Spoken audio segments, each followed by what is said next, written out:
Some people think power is about titles, rules, and control. They mistake fear for respect and submission for loyalty. Karen Whitmore was one of those people. And today, she was about to make the worst mistake of her life. The quiet life, or so I thought. I didn't move to Evergreen Estates for its community. I had spent years in government legal warfare, dismantling billion-dollar frauds, prosecuting corrupt officials, and exposing businesses that thought they were too big to fail. I had spent years in powerful circles, shaking hands with people who could change laws overnight. And I had spent years watching those same people fall because they thought they were untouchable. So when I finally walked away, I chose a quiet life. No politics, no legal battles, no games. I bought an old Victorian mansion, the last of its kind in a sea of modern luxury homes. The place had history, character, charm, and best of all, freedom. I wasn't part of the HOA, and I made that very clear. Karen didn't like that. "Oh, we'll see about that," she had said with a smile. I should have known then, she wasn't going to let it go. Karen Whitmore, the HOA Queen. Karen wasn't just an HOA president, she was a dictator. She ran the neighborhood like it was her personal kingdom. Small diamond, your house could only be one of 3 approved colors. Small diamond, your garden had to be aesthetically pleasing by her standards. Small diamond, your fence height? HOA approved. Small diamond, your car? No, older models, invisible driveways. For years, she had bullied homeowners into submission, hitting them with fines, penalties, and HOA lawsuits. Most people gave in, but I wasn't most people. The harassment begins at first. It was annoying. Small diamond, a letter in my mailbox. Join HOA today or face consequences. Small diamond, fake violation notices. Your landscaping is unapproved. Small diamond, neighbors suddenly avoiding me, whispering when I walked by. Then it escalated. Small diamond, contractors accidentally blocking my driveway for hours. Small diamond, mysterious complaints filed against my property. Small diamond, trash accidentally dumped on my lawn. I ignored it because I knew what she was trying to do. She wanted me to react, to fold, to play by her rules. Then one day, I came home and saw what she had done. The final straw: my pool drained, my iron fence torn down, and right in front of my house, a massive red sign bolted into the ground. HOA violations, property under review. Karen stood nearby, holding her overpriced latte, her smug grin widening as I took in the damage. Nobody can say no to HOA. Alex, she tilted her head mockingly. You either comply, or you leave. I looked at her for a long moment. Then, slowly, I smiled. Not the reaction she was expecting. Because what Karen didn't know, she had just picked a fight with the wrong man. And by the time I was done, she wouldn't be running a homeowners association. She'd be fighting to keep her own home. The peaceful approach, or so I thought. I tried reasoning with them. I sent letters, emails, even attended an HOA meeting to explain that I was not a member and therefore their rules didn't apply to me. Karen's response? She doubled down. The fine that started at a few $100s ballooned to tens of thousands. She claimed my unapproved landscaping violated aesthetic harmony. That my Victorian-style fence didn't match the neighborhood's modern look. That my refusal to join the HOA was a nuisance, disrupting the community. Then came the lawsuit threats. A certified letter landed in my mailbox one morning. HOA versus Alexander Pierce. They were suing me for not following rules I was never obligated to follow. The city wasn't on my side either when I tried appealing to the city council. I learned the truth. Karen had connections, powerful ones. Council members gave me polite smiles, empty reassurances, and absolutely no help. One even had the audacity to say, "Mr. Pierce, it's just a homeowners association. Pay the fines and move on." Right, move on, like every other resident who had tried to fight them. A chilling warning one evening. While getting my mail, an elderly neighbor approached me.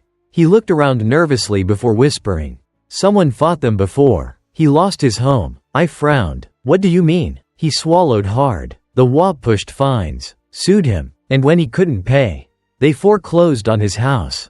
Now, he's gone. They've done it to 3 families already. I stared at him. 3 families. This wasn't just about power.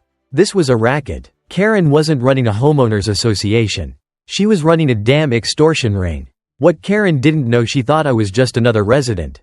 Another fool who would either comply or get crushed. But what she didn't know, I wasn't just some homeowner. I had written HOA bylaws.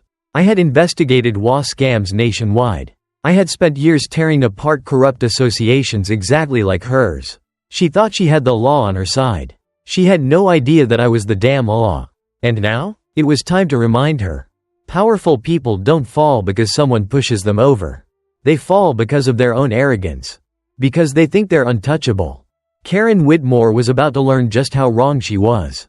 Step 1. Following the money. Karen loved power, but she loved money even more. HOA fees in Evergreen Estates weren't just high, they were outrageous. Residents were being charged for everything. Small diamond, beautification fees, for landscaping no one requested. Small diamond, security assessments, despite there being no visible security upgrades. Small diamond, emergency funds, that never seemed to get used. Where was all that money going? I intended to find out. I spent years tracking corporate fraud.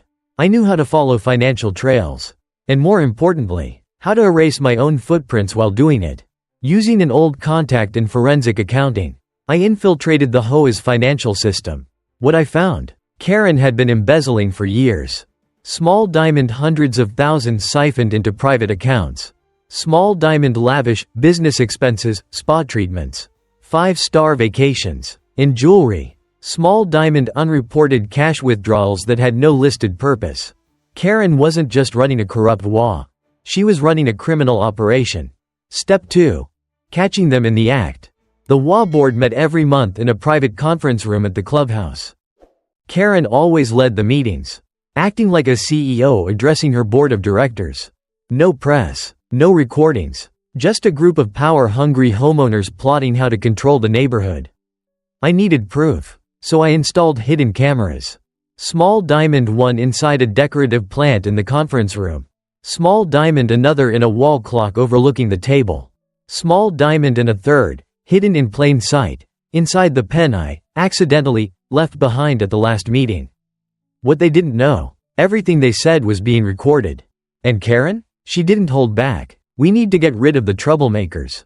If they can't pay the fines, we foreclose. Simple. Laughter. Agreement. Once Pierce is out, we'll raise fees again. Who's going to stop us? She had just admitted to planned fraud, illegal evictions, and HOA abuse. On tape. Step 3. Uncovering the stolen homes. It wasn't just fines and fees. Karen had stolen homes. I went through public land records, tax reports, and court filings. Small diamond multiple properties, legally transferred to HOA ownership. Small diamond no records of proper sales, only forged signatures and fraudulent claims. Small diamond homes foreclosed under failure to comply laws, then resold under Karen's private LLCs. People didn't just lose their homes. Karen took them, then she flipped them for profit. The meeting where she sealed her fate. While I was silently dismantling her empire, Karen was gloating about my downfall. She called an emergency HOA meeting, one that every homeowner was required to attend. She stood at the front of the clubhouse, microphone in hand, radiating pure arrogance. Alexander Pierce has been a thorn in our side for too long, she announced, and as of today, I am initiating proceedings to have him removed from Evergreen Estates. Gasps, murmurs. She smiled, basking in the attention. I have the legal authority to enforce compliance. If he refuses, we will take further action. She thought she had won. She thought she was untouchable. She had no idea that within days, her entire empire would crumble. Some people think they can write the rules and bend the law to their will. Karen Whitmore thought she had absolute power over Evergreen Estates. She thought she was above the law. What she didn't know, I'm the one who wrote it. The HOA's final meeting, and my entrance. The clubhouse was packed. Every resident had been forced to attend, unaware that the person being put on trial tonight wasn't me, it was her. Karen stood at the front, her usual smug expression in place, basking in the illusion of control. Tonight, we settle this once and for all, she announced, scanning the room. Mr. Pierce has refused to comply with HOA regulations. He has ignored fines, defied our authority, and disrupted our community. Murmurs of agreement rippled through the crowd. She continued, "It is with great reluctance that I must inform you all, legal action will be taken against him." A few people shifted uncomfortably. Others nodded. Then I stepped forward. Calm, collected, holding a thick stack of documents. Karen barely glanced at me, waving dismissively. Alex, unless you're here to sit down. Karen. The room went silent. Karen's face flickered with irritation. Excuse me? I stepped toward the front, dropping the first file onto the podium. The evidence that buried her. Small diamond Exhibit A, embezzlement. I flipped open the first page.